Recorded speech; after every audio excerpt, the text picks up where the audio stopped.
If you felt like you had fewer tasks, you could focus your attention better, you were working on what really matters, how would that feel?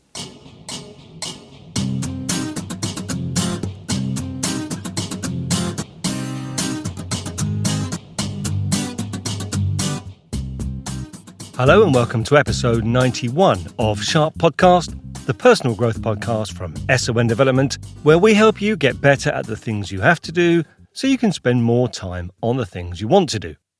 So since 2017, this podcast has been bringing you all sorts of resource to help you get better at stuff. We've covered planning, prioritising, work-life balance and loads more. In fact, if you were to listen to the entire back catalogue of Sharp Podcast, that would take you over 50 hours to listen to. Imagine how long it took me to make them. So some of you know that I have taken some of these key ideas of things like work-life balance and focusing on your priorities, and I've created a framework that practically helps people get results. The framework is called Clear, and we deliver it live in a workshop, and it's now an online course. So back in December last year, I gave you a taster before the course went live. And now, here we are in June 24, the course is live, it's up and running, and at the time of writing, loads of people have completed the course and we are getting amazing feedback. And the feedback is from a real diverse range of people. So we've had directors do it, we've had creative people, line managers, photographers, interior designers, even accountants. And the common theme we get in the feedback is how Clear changes people's lives. Now, the good news is you could do the course in an afternoon and start changing your life today. And then you won't have to listen to 50 hours plus of podcasting. So to celebrate the course being live and the amazing feedback we're getting, we're going to do two things. So firstly, this podcast episode features an updated version of the entire audio from Chapter 1 of the course. Yes, completely free of charge, I'm giving you this audio version of Chapter 1 at no cost to you. Then, the second thing, and I am feeling a little bit anxious about offering this, but I'm going to do it. Can you just make sure you're not playing this like on a loudspeaker or you're not being overheard? So, secondly, if you like what you hear and you want access to the rest of the foundation level course, which currently at the time of recording sells for £495, I'm going to let you have it for £95. Yes, that is a massive £400 discount for being a loyal podcast listener. Because I care about you, see, and I want to give something back. So to find out how to do it, the detail will be in the show notes and I'll explain more fully at the end. But before we get into the meat of this episode, there's a couple of things. Firstly, the Clear course is video-based, and the podcast version will refer to some visuals that you'll need to see in the course. But that's not a problem. You can find those visuals in the free preview link that will be in the show notes. The second thing, that the audio recorded in the course was recorded at my desk for most of it. So it will sound a little bit different to our normal podcast sound. But our brains are amazing and you will get used to that very quickly. And don't forget, if you like what you hear and you want to save £400, come back at the end. Now, let's get into it with a full, uncut, updated audio version of Chapter 1 of Clear, completely free of charge. Am I crazy? Maybe a bit.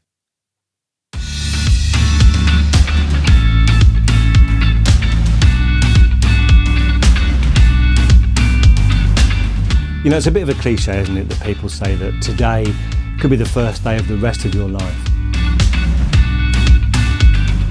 But it is a truism that today could be the day that you change your relationship with some of the things that cause you pain at the moment.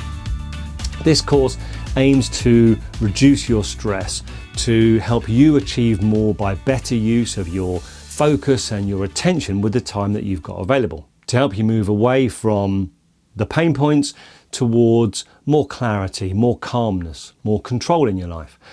Oh, and when I say your life, I don't just mean work. So the whole thing, family stuff, friend stuff, everything. But what do we mean by pain and pleasure? Have a look at these two images and just take a second to have a bit of thought as to what's actually happening here. Have a look and think about what's going on here and what's she feeling. From my perspective, it feels to me like she's feeling words like maybe stress or disheartened or despair or maybe even overwhelm. She appears to be in a work environment, and there's 2 phones, which suggest to me there's quite a lot of communication going on in this woman's life. But it doesn't feel great, does it? Doesn't feel like she's feeling good about herself. What about this picture? Well, obviously a world of change. This person is relaxed and calm. Maybe words like control, maybe words like balance, they might spring to mind. Now, it might be that some of what's going on in this first picture you might resonate with. And if you wanted to move away from some of those pain points towards a calmer, more controlled, more balanced life, how do we go about doing that? Well, we've got loads of stuff on, haven't we? You've got loads of stuff on. There's work stuff, there's life stuff, there's family stuff, loads of stuff. Some of the stuff we might really enjoy and we might really like doing. Some of the stuff we might not enjoy and we might not like doing. And then there's perhaps some things in the middle. But thinking about the stuff you've got to do, have a look at this image.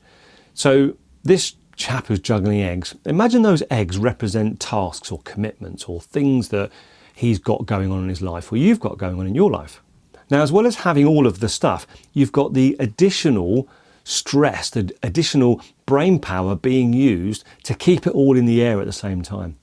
The anxiety because we don't want to drop any, we don't want to miss any commitments, we don't want to fail on any appointments, and the stress and the worry that things might go wrong. So my first tip is stop trying. Stop trying to keep everything working at the same time. Instead, actually, how can we make better, good quality decisions about focusing on the things that matter and dropping the things that don't? Now, I do appreciate that might feel a bit radical at the moment. I understand that you can't arbitrarily just decide you're not going to do some of the things you're committed to. That would probably cause you more stress. But that's the purpose of this course, to help you go on the journey to move to a place where you can decide actually what matters and, more importantly, what can you let go of. You see, wherever you are now, if you want to move from wherever you are towards a calmer, clearer world, well, how much you move is up to you. The clear model will definitely help you. Now, I've devised this model having spent years learning from the masters, these people in these books here. And I've taken some very complicated frameworks and distilled it down to a simple framework.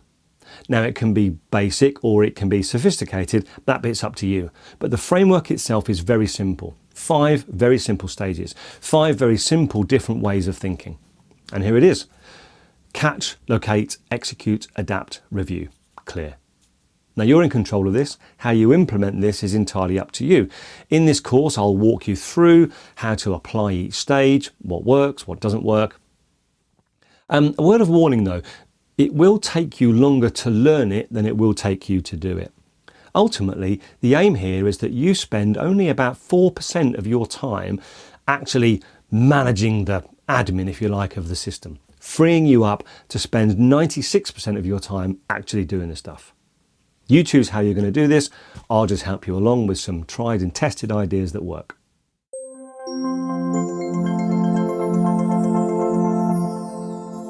In a moment, you're going to meet Lucy. So Lucy is a fictional character that I've created, and you're going to watch Lucy's before story. So this is Lucy's life before she adopted some of the clear principles. It's a day in her life, a day of her pain points. See if any of it resonates with you. So this is Lucy, and we're going to spend a day with Lucy to find out about her world. As we go throughout the day, see if you can spot any of her pain points, and also if any of them resonate with you. In the top left of the screen, we've got a note of the time, and at the bottom right, this is Lucy's happiness meter. When it's at dark green, she's very relaxed. Red, she's obviously very stressed. Let's see how long she stays in the green. So now it's 8:35, she's in the car and she's on the way to work. The radio's on, the roads look clear, Lucy's concentrating but happy. Okay, so this is James. James is Lucy's husband, and he's calling to remind her of 2 things. James's mum, dad and sister are coming round for dinner tonight. James is cooking, but Lucy has agreed to grab a dessert from the store on the way home. And she's also promised to leave dead on 5 o'clock, so she's home before James's family arrive at 6. Now you can see her happiness meter there take a little dip, because Lucy knows that she's got a busy day ahead of her, and these two promises, to leave dead on 5 and to grab the dessert, they add some pressure to the end of her day. So now we're in the office. It's a smart place. Lucy's got all the latest tech. She works with a really nice team. Well, they're nice except for someone called Mo, who we'll hear from later. But first things first, Lucy opens up her laptop and has a look at her day. So we can see from the calendar, it's Wednesday, and from about 10 onwards, it looks like a full day of meetings. And it looks like the only time Lucy's got to actually get any work done is really now, before the first meeting. But she's also got 20 emails in her inbox, so she decides to clear the emails first. 10 minutes later, she's cleared 16 emails and she's left with 4. One is from Jane. Jane is Lucy's boss, and it's reminding her about a performance report that she needs from her. Then there's a customer complaint. There's one from the HR team about some training that needs doing, and one about a new starter that's joining Lucy's team tomorrow at 10 o'clock. So she decides, well, the new starter arrives tomorrow, so that can wait till tomorrow, so she deletes that one.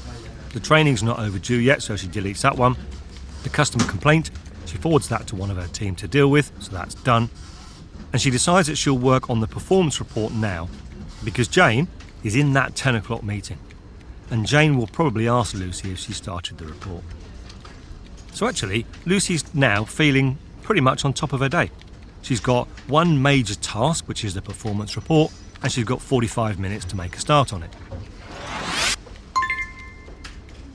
So here we are 20 minutes later, and Lucy's got a message. Now, I mentioned Mo earlier. You know that person in a team, the one who's always happy to show you up if you get something wrong? Well, Mo is that person. And this message turns out to be Mo, with great glee, telling Lucy that she's missed the start of the meeting because the time was changed from 10 to 9:30. And it looks like Lucy has forgot to amend it on her calendar, or maybe didn't even see the email. So she quickly grabs her stuff and heads for the meeting room. Lucy's anxiety creeps a little bit as she gets closer. She hates being late, and she knows that Jane is not going to be happy if she hasn't made progress on that performance report. She's just about to open the door, and there's another interruption. She reads this message from the sales team, and then mumbles to herself, if there's a space, why can't they just book the meeting? Why do they have to interrupt me and make me even later? She's like properly wound up now. So as you can understand, she enters the meeting not really in a good space. She's late. Jane at the back there, in the check shirt, isn't making eye contact with her, which doesn't make her feel good. Mo on the right has got her head down. She's pretending that she hasn't seen Lucy, but Lucy can see her grinning at Lucy's discomfort. It's just awful. She hasn't even been at work an hour, and her stress is already at maximum level. How do we think the rest of the day is going to go? So here we are at 11 a.m. So in that meeting earlier, there was no discussion at all about the performance report, so all the time Lucy spent working on that was a complete waste of time. You can see Lucy's work is piling up in the background, and she is now rushing to get to the 11 o'clock meeting. Now it's 2 in the afternoon, the day is not getting any better. Lucy's just come out of the 12:30 meeting, she's not got anything done, and now she's going into another meeting. Does this feel familiar? It's almost 4:30, she's had a day of meetings, the work has piled up.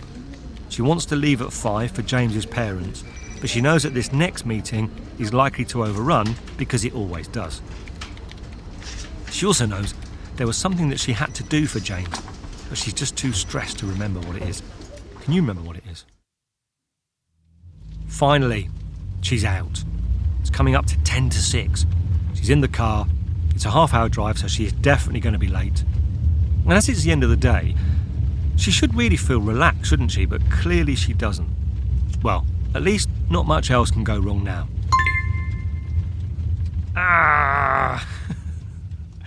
How would you feel right now?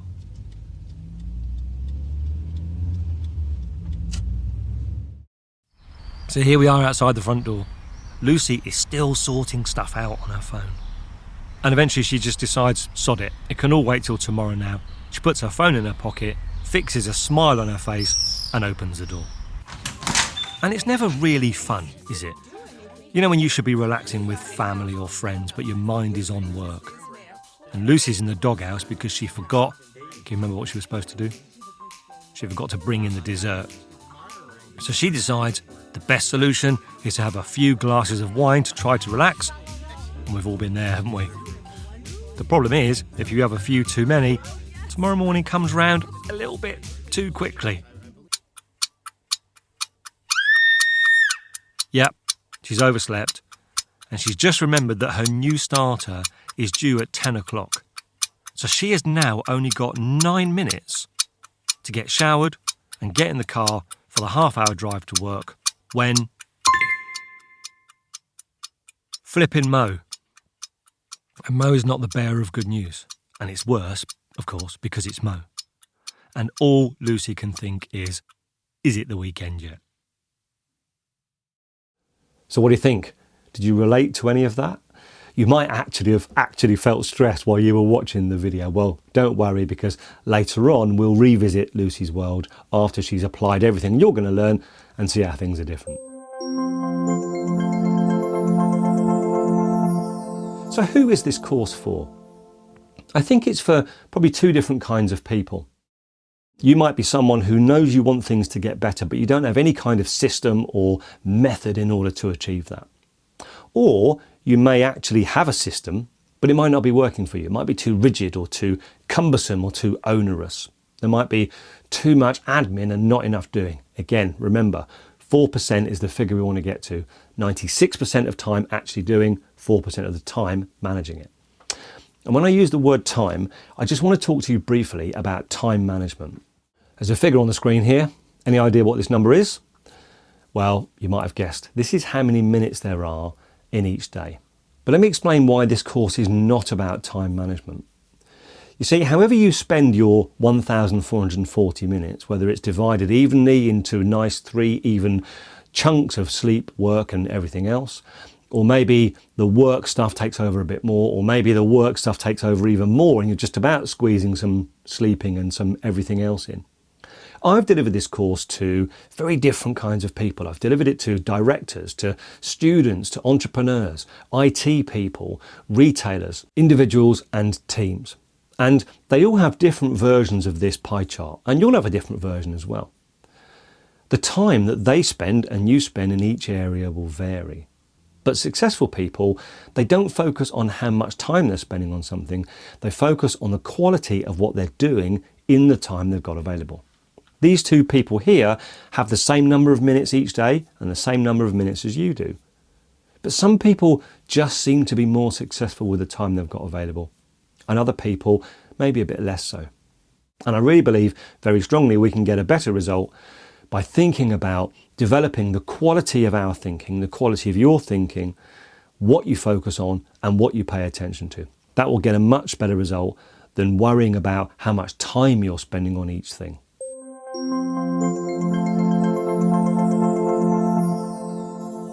Brief bit about navigating the course. Now, you might be the kind of person that likes to do the whole thing in one go.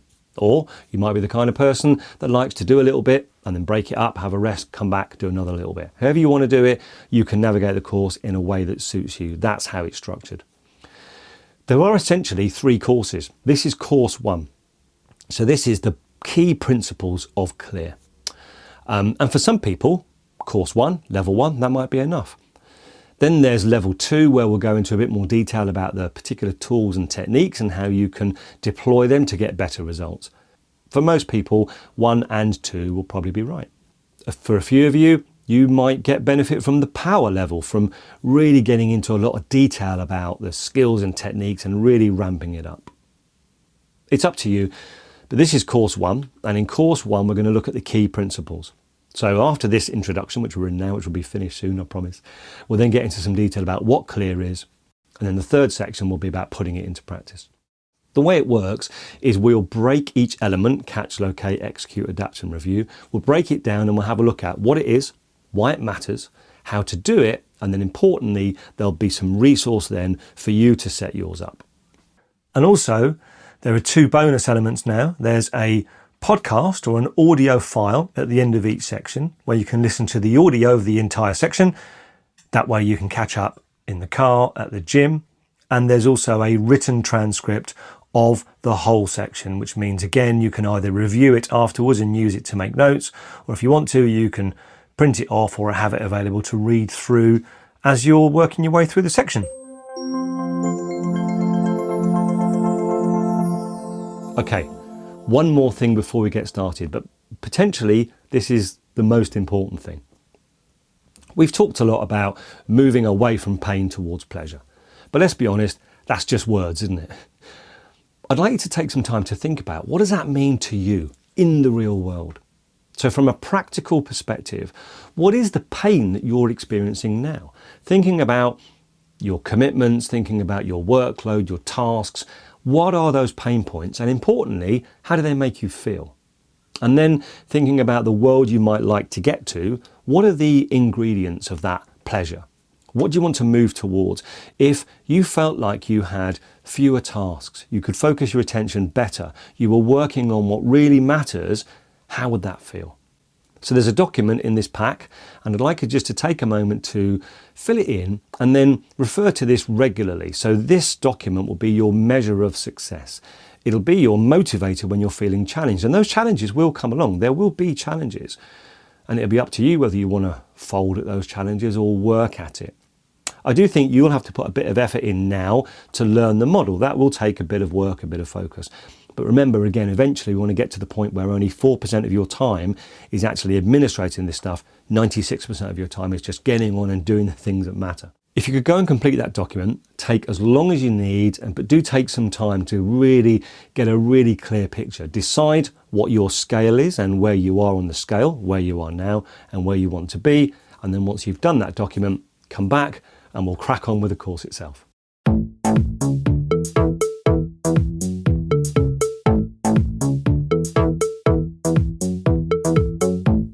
So what do you think? Now, as I said in the intro, this is the audio version, so there are visuals and there are videos that have impact. And you may need to see them yourself to get the full impact, but the good news is you can. There's a link in the show notes to a free preview of pretty much all of Chapter 1, the intro level of Clear. And there you can check out the videos, you can look at the imagery, you can see everything I've been referring to in this podcast episode. And as I said in the intro, I do feel a bit anxious about doing this because I don't want people to take advantage of me. But my way of thanking you for being a loyal podcast listener, if you want access to the rest of the foundation level of the Clear course, which currently, at time of recording, is selling for £495, I'm going to let you have it for £95. Now, the way you do it is simple. Click on the free preview link that's in the show notes, or if you're listening to this on YouTube or something, it'll be in the description. You click on that link, you enroll in the course by giving your email details, and then at the payment section, you use this coupon code. I'm going to whisper it so no one can overhear you. LoyalPod400. Okay, I trust you that you've got your headphones in and no one else is listening. LoyalPod400, so LOYALPOD and then the number 400. And that gets you, as a loyal podcast listener, £400 off the price. Oh, just to clarify, the course currently sells in the UK for £495. In different parts of the world, your tax system may automatically add a tax element to that. I'm really sorry, I've got no control over that. That's down to your government, I'm afraid. But the discount coupon will still work. Oh, and one other thing. You must use the discount code and begin the course by the 30th of June 24 for it to work. It expires at midnight on the 30th of June. So, future podcast listeners, I'm really sorry, you've missed out. So for those people that do the course, I'm really keen to discover the changes and the impact it has. I really want to hear from you. Send me a message on LinkedIn or Instagram, or you can email me, clear@sondevelopment.com. I want to hear how you're getting on. I want to hear what's working, how it's changing your life, and how it's impacting your world for the better. And I hope that it's impacting you in the same way all these other people are saying that it's affected them. So that's it. That's the end of this episode. I hope you've enjoyed it. I have got some real crackers coming up, and there is a particularly good conversation that I'm going to share with you in July. If you haven't already subscribed, I recommend you do it so you get it fresh in your inbox when it lands. That's it. Enjoy Clear? I hope you'd agree. It might be the best thing you ever did. See you next time. Take care. Bye-bye. We hope that you enjoyed what you've just listened to. Have a look at the show notes for the episode, and there you'll see the links, resources that we used, and there's reminders there to help you get better at what we talked about. You know, making this podcast is a labour of love, and we genuinely do it for one reason: to help you. And we want to help as many people as we can, but to do that, we need your support. So now this is where you can help us. You can share our episodes on social media. You could send a link to a friend or help them subscribe on their device. And another free way you can support is to give us a 5-star review on Apple Podcasts or your podcatcher app. Thanks for your help. It's really appreciated. Bye-bye.